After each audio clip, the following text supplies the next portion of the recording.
আল্লাহ চাইলে আকাশ থেকে পাথর বৃষ্টি নাজিল করতে পারেন কি পারেন না? এই মুহূর্তে এখানে ভূমিকম্প দিতে পারেন কি পারেন না? আচ্ছা, ভূমিকম্প যখন হয় আমাদের কারো হুঁশ থাকে?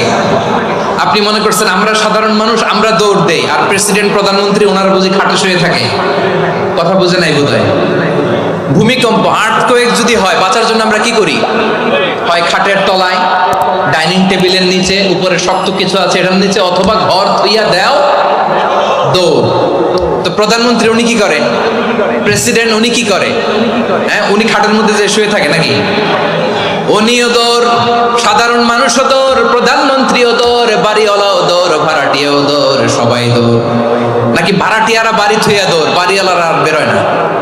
এরকম না। তাহলে যে কোনো মুহূর্তে ভূমিকম্প দিয়ে নাস্তানাবুদ করতে পারে কে?